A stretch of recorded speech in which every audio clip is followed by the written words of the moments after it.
Have you ever felt that your emotions are moving faster than you can control? We are living in a world where response quickly seems normal. Texts, emails, opinions, decisions. But speed is the same as awareness.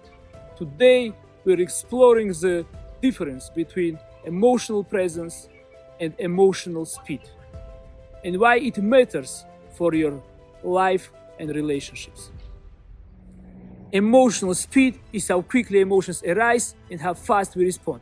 It's immediate reactions, quick judgments, and sometimes impulsive decisions. Emotional speed often shows up under stress, pressure, or uncertainty. Think of it like lightning bolt, powerful and fast, but fleeting.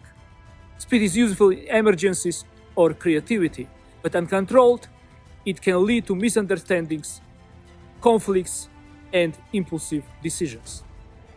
Emotional presence is the ability to stay grounded while emotions are happening. Instead of reacting instantly, we notice, observe, and remain attentive. Presence allows us to process feelings, think clearly, and respond with awareness. It's about being fully here, for yourself and for others.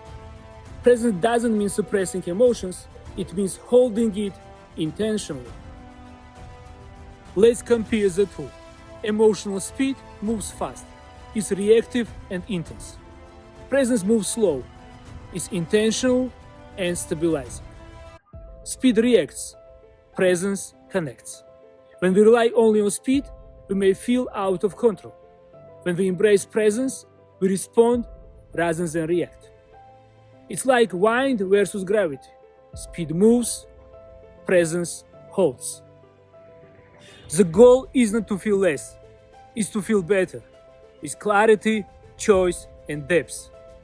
Emotional intelligence isn't about stopping your emotions. It's about knowing when to slow down and stay present. Practice noticing your emotions, pause, and choose your response. That's where real connection, trust, and emotional maturity begin.